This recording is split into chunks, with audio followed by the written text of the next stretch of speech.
Generally બધાને ખબર છે કે 3 મહિના સુધી પ્રેગ્નન્સીના કોઈ પણ હોય એ ન કે જાહેર ન કરે. રહી વાત અમારી છુપાવવાની તો એનું રીઝન મેં તમને બતાવ્યું હતું. રામ રામ સીતારામ, જય શ્રી કૃષ્ણજી, માતાજી કે ગોપાલજી, ઠાકરધનજી, જલારામજી, દિનેન્દ્રજી, સ્વામિનારાયણ, મહાદેવ હર. થોડુંક આમ તેમ થઈ ગયું હવારમાં, પણ કઈ વાંધો નહીં. કેમ છો તમે બધા લોકો? મોજમાં? તો વાંધો નહીં બાપલી, બિલકુલ મોજમાં રહેવાનું છે. અને અહીંયા અમારે સવારમાં કપડાની ધોણ નીકળતી લાગે છે. વેરી ગુડ મોર્નિંગ, જય Shri Krishna. Very good morning, જય શ્રી કૃષ્ણ. મશીનનું કામ છે એ પેલા કાઢી નાખીએ. મશીનમાં થાય તો થાય, આપણે કામ કરીએ, ચા પાણી નાસ્તો કરીએ, પછી હાથના કપડા પછી રાખીએ. એવું પિયાબેનના છે બધા હાથે ઓફિસ એટલે એ બધું કામ કરીએ. દાળ કરીને લાવ્યા છે, દાળને ઠેકાણે કરવાની છે અને હુપડેથી જરાક ચાટાકવાની છે, પણ જોઈએ ક્યારે ટાઈમ મળે છે. એકના દિવસે કોઈ પ્લાન નથી થાય એવું. અને પ્લાન નથી ને છતાંય પ્લાન થઈ જાય તો બતાવીશ. એવું છે. બાકી દાળ છે એમાં કઈ છે ને, દાળ છે એ છે, એમાં બીજું કઈ છે નહીં. હા, એ તો દાળ છે, દાળ જ છે, એમ જ છે, પણ બીજું કઈ છે નહીં. પણ હવે તે કપ છૂટો નથી પડતો. હવે આનો કઈક ઇલાજ બતાવો ને યાર. હવે ખબર નથી પડતી આ કપ ક્યારે જશે ને. ઓલું આપણે ટસ્ક્યુ સિરપ આવે ને, ટસ્ક્યુ ટી સિરપ, ગુલાબી કલરની પેલી બોટલ, કેસરી કલરની, ગુલાબી નહીં સોરી, એ પણ પીવું છું, છતાં પણ હવે ફેર નથી પડતો. હવે કીધું ગરમ પાણી પીવાનું સતત મારું રાખવું જોઈએ તો જ આપણો મેળ પડશે ને. બાકી તમે બધા લોકો એવું કીધું કે નારિયેળ પાણી નહીં પડે તો શિયા ભેરાઈ જશે, પછી શરદી. હે તમારો મેળ નહીં પડે તો શિયા બેબી પછી ભેરાઈ જશે શરદી. એટલે જ કહું છું, મારો કંઈક મેળ કરવો જ જોશે આમાં. તમને મળતી નથી પછી એને શરદી થઈ છે તો પછી અઘરું થઈ જાય મને. અહીં નહીં. હવે આપણે કંઈક શું કહેવાય કે તું આ રૂમમાં, હું ઓલી રૂમમાં, સિયા વચ્ચેના રૂમમાં ને એવું કંઈક કરીશું. તો ત્યારે પાછું મટી ગયું હતું ને, આ પાછું ઉથલો આવ્યો આનો. વાંધો ઈ હે ને, શરદી થઈ ત્યારે આપણે એ કર્યું હતું ને હોલમાં, અમે મમ્મી દીકરી ઓલી રૂમમાં, પણ હવે જોઈએ પાછું વાંધો. કારણ કે કફ નથી જતું ને ત્યાં સુધી આ નહીં જાય. ઈ ફાઈનલ થઈ ગયો છે ને એટલે હવે મટી જાય. હવે 1-2 દિવસમાં ઓલી થઈ જાય શરદી, પાકી ગઈ કહેવાય શરદી. એવું ફૂલ થઈ જાય, ઓલું થઈ જાય ને એટલે શરદી પાકી ગઈ, પછી મટી જાય ગાય. તો સારું લે. બાકી સવાર ઉઠ્યો ત્યારે આમ માથું એવું ભારે હતું, નાયું ને એટલે મજા આવી ગઈ. અત્યારમાં હીટર ચાલુ કર્યું હતું, શેક્યું ને થોડીક વાર તને મજા આવતી હતી. આમ છાતીમાં ભાગ શેક્યો, હીટર ચાલુ કરી અને માથા ઉપર શેક્યું, એવી મજા આવતી હતી, શેકાતું હતું. મજા જ આવે ને, ગમી માણા ને કઈક તકલીફ હોય ને એનો તમે ઈલાજ કરો તો ન મજા આવે. નહોતું એને બધું શરદી જેવું હતું વધારે જ. પછી અત્યારમાં તો નાક સાફ કરી દીધું, પેલી રૂ વાળી વાઈટ બનાવી એ ખારો ઈલાજ આપી દીધો છે ડોક્ટર ઇમરાન પટેલે. જે લોકોના ઘરમાં નાના બાળકો હોય ને અને એને લગતી સમસ્યાથી તમે જો મૂંઝાતા હોય ને તો ડોક્ટર ઇમરાન પટેલ છે આપણે અમદાવાદમાં, પીડિયાટ્રિશિયન. એનું બહુ મસ્ત કામ છે. એની ઇન્સ્ટાગ્રામમાં ને બહુ બધી રીલ્સ પણ આવતી હોય છે, યુટ્યુબ પર પણ આવતી હોય છે. એ તમે જોઈ લેજો, એમાંથી તમને આસાનીથી ઘર બેઠું સરળ ઉપાય મળી રહેશે. અને આમ છોકરાને કઈ બીજી તકલીફ નહીં પડે.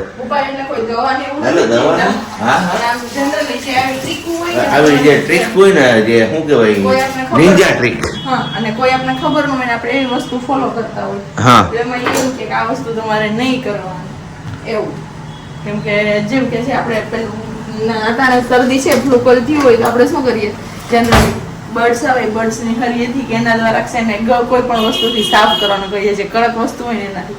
અને એ ના પાડે કે એમનાથી નહીં કરવાનું, એની જગ્યાએ રૂઈ લેવાનું, એની આવી રીતે વણીને વ્હાઈટ કરવાની છે, ડબલ વળી કરીને વ્હાઈટથી કરવાનું, ને એને આથી ચડાવતું જવાનું, સાફ કરી દેવાનું, આરામથી સાફ થઈ જશે અને એને ભાગશે પણ નહીં.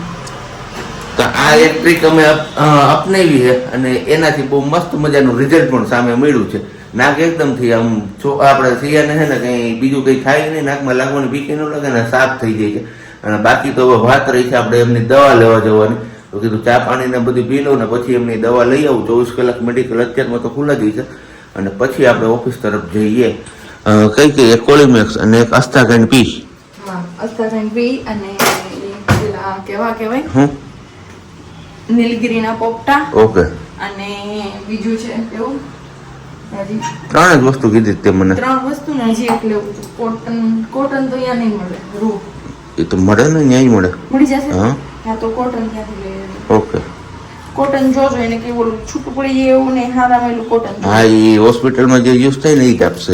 હા, સવારે ચા નાસ્તા પહેલા મળ્યા તો ચા નાસ્તો બનતો હતો ને ત્યારે અત્યારે સિયાબેનને આપણે માલિશ કરી અને સુડાઈ દીધો છે. અને માલિશ ઉપરથી યાદ આવ્યું કે એ પણ એક પ્રશ્ન હતો કે તમે સિયાને માલિશ કરો છો કે નથી કરતા. તો હા, સિયાનું માલિશ કરું છું રેગ્યુલરલી અને હું જાતે જ કરું છું, કોઈ આગળ કરાવડાવતી નથી.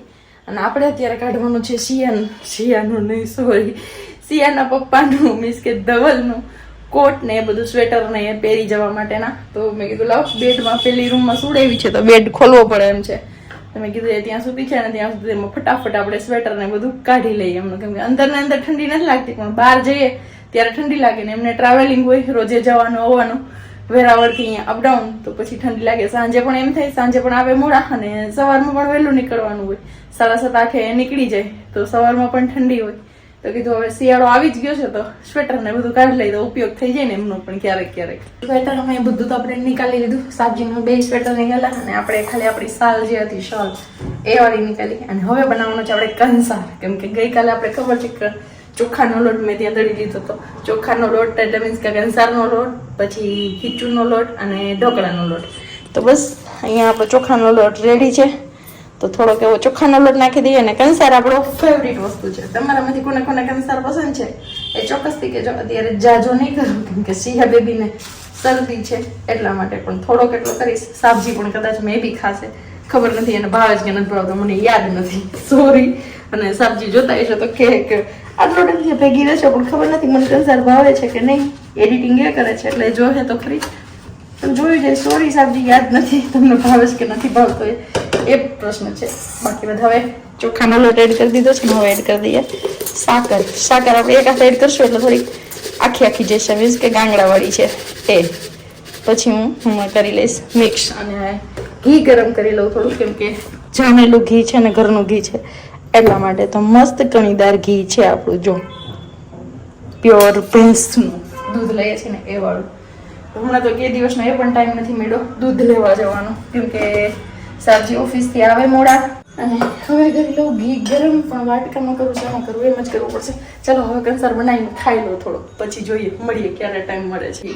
વાગી ગયા છે 5:15 જેવું અને સિયા બેબીને 3:30 વાગ્યાની સુવડાવવાની ટ્રાય કરું છું પણ બેન સુતા નથી. અને હજી હમણાં છે મારે વાસણ ભેગા કરવાના છે, કપડાં તો મેં એને રાખતા કરી નાખ્યા, ઘડી કરીને રાખી દીધા અને પ્રેસમાં આપવાના છે. પણ હવે જોઈએ સ્ટ્રોલરની કઈ કહેવાય થઈ જાય પછી હું આપવા જઈશ ને લવા જઈશ. આજે પ્લાન કરતી હતી કે એને તેડીને જાવ, પણ હવે તેડું છું ને તો એમ પાછળની સાઈડ ઝૂકવાનું કરે છે, ત્યાં આંચકો લગાવે છે, એટલે હવે તેડીને એમ જવું પોસિબલ નથી. કપડાં વધારે છે ને એટલે હવે નક્કી કર્યું કે 3-4 જોડી હોય ને ત્યાં જ કપડાં આપી આવવાના, એટલે ફટાફટ પ્રેસ પણ થઈ જાય અને એસિયાને લઈને જઈએ કે આવીએ ને તો પ્રોબ્લેમ ન થાય, કેમ કે નજીકમાં જ છે, દૂર નથી જવાનું. પણ હવે એવું નક્કી કર્યું છે. પણ હવે જોઉં, આ વખતે તો જાજી જોડી છે, 7 જોડી તો મેં સવારે ભરી હતી, 2 અત્યારે છે, એટલે 9 જોડી કપડાં છે. તો સાબજી આવશે પછી જ મેળ પડશે, ત્યાં સુધી કઈ મેળ નહીં પડે. અને અત્યારે બેનને બેસાડ્યા છે પેલી પઝલ ગેમ છે ને મ્યુઝિક વાળી, એમાં રમવા. એટલે એ મ્યુઝિકલ ગેમ છે ને તો એમાં રમે થોડી વાર, તો ટાઈમ નીકળે એમનો પણ અને આપણો પણ ટાઈમ નીકળે. ને આપણે થોડું ઘણું કામ કરવાનું વિચારીએ છીએ, જો રીએ ને એટલી તો હું મારું કામ કન્ટિન્યુ કરી લઉં. ભાગી ગયા છે કેટલા 7:30 અને હું 7 વાગ્યાની સિયા બેબીને સુવડાવતી હતી ત્યારે અત્યારે ઉતી જાઉં. કેટલી વાર હુવે ને એ તો મને નથી ખબર. અને બેકગ્રાઉન્ડમાં સાબજીની એન્ટ્રી થઈ ગઈ છે 7:30. વોલ્યુમ ધીમું ધીમે છે પણ મારો અવાજ એમ નહીં કરવાનું, એ થોડોક નથી થોડોક વધારે નહીં, એ ધીમેકથી કરવાનું. અને થોડોક વધારે નહીં, થોડોક વધારે પડતો જ વધારે છે, જેટાને નડે છે મને. અને અંદર આવી એકવાર હજી ઉડાવતી હતી ને ત્યાં અંદર આવીને ખડબડાટ કરી દીધો, કબાટ ખોલીને કપડાં મીધા. ડ્રેસિંગમાં તો હું કર્યું પછી ટીણી દરવાજો બંધ કર્યો, બેલ્ટ કાઢીને દરવાજે ટીંગાડ્યો, દરવાજા પાછળ એવું બધું કરી લીધું. એટલે 2-3 વાર તો ખડબડાટ થઈ ગયો. પણ હવે બસ ઘડીક વાર ઉતી ગઈ ત્યાં હવે મને જમી લઈએ. અને જમવામાં શું છે આજ સાબજી? જો મને છે ને શરદી ને ઉધરસ ને એવું થયું છે ને તો મને કંઈક સારું સારું ખાવાનું મન થયું હતું, એટલે આપણે લઈ આવ્યા છીએ ઢોસા રાજુભાઈના. ઓકે, તો આજે જમવામાં છે રાજુભાઈના ઢોસા અને હારે છે ઇડલી નથી ને? નહીં, ઓનલી ફોર ઢોસા જ છે. ઓકે, ઇડલીનું કોઈ માણે મને એવું કીધું, ઇડલીનું કોઈ માણે મને એવું કીધું કે આજે તમે ન લેતા એ કે રહેવા દેજો, આપણે આવતીકાલે કે પેલું બેટર લોટ લઈ આવ્યા છો ને કે હું ઘરે બનાવી દઈશ તમને. તો હવે જોઈએ આવતીકાલે ખાવા મળે છે કે નહીં, તમે બધે જોજો. ખાવા મળે એનો વાંધો નથી, પણ સિયાની મમ્મી ફ્રી થાય ને તો બની શકે સિયાના પાપા માટે રસોઈ. બાકી સિયાના પાપા માટે બહુ અઘરું થઈ જાય બનાવવાનું. સિયાના પાપાની ફરમાઈશું તો બહુ ઊંચી જ હોય. ઊંચી તો બહુ રહેવાની જ છે ને. અને તમારા માટે મેં કંસાર બનાવ્યું છે સિયાના પપ્પા. સિયા આવી ગઈ ને પછી પહેલી વાર મેં કીધું લાવો એમને કંસાર ખવડાવું. કંસાર હે ને શું કહેવાય, લગ્ન થયા હોય નવા ઈ લોકો ખાય. આપણે તો જૂના થઈ ગયા, એટલે જૂના થઈ ગયા હોય એ લોકો કંસાર ખાવો જરૂરી નથી. કંસાર ભાવતો હોય તો ન ખાય કે એવું કેવું હોય મને કોમેન્ટ કરીને કહેજો તો નીચે કોમેન્ટ બોક્સમાં. કારણ કે અત્યારે લગ્નની સીઝન હાલે તો જે નવા વરઘોડિયા છે ને એ બધા ખાતા. નવોઢા નહીં, નવો વરઘોડિયા હોય. નવોઢા કેને કહેવાય? કોને કહેવાય? એ તમે લોચો મર્યો એ હશે ભાઈ. આમાં હું અત્યારે હવે ખાવા હામું જબલું દેખાય ને એમાં છે. ને કે મન મંદિરમાં જીવ જોડામાં એના જેવું કામકાજ છે અત્યારે આપણું. કાંઈ વાંધો નહીં, ચલો ફટાફટ હવે અમે જમી લઈએ અને પછી જમીન પછી હું તો કન્ટિન્યુ નહીં કરું, સાબજી એક જ કન્ટિન્યુ કરશે કે અને જોઈશ સિયા હોતી હશે તો મળશું આગળ. એકાદ બે કોમેન્ટના આન્સર આપવાના છે તો મળીએ. ખાઈ પીને ફ્રી થઈ ગયા છીએ અને જમતા જમતા પાછા અમારા સિયાબેનની ઊંઘ ઉડી ગઈ હતી તો પાછા થોડીક વાર એમને રાખવામાં થોડુંક નામ કહીએ તો લેટ થઈ ગયું છે ને. બાકી અમારે અહીંયા પ્રજ્ઞાની થોડોક ઠાકોર હોય વર્તાય છે આંખ ઉપર ને મોઢા ઉપર ને બધે. સિયાબેન એમના હિસાબે જ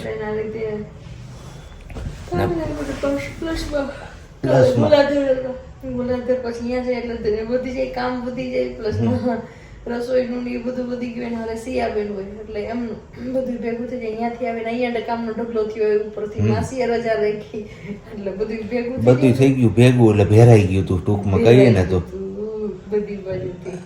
તો પણ કઈ નહીં, જતા જતા આપણે શું કહેવાય પેલું મળ્યા હતા જમતા પહેલા ત્યારે કીધું હતું કે બે કમેન્ટ્સ છે એમના આન્સર આપવાના છે.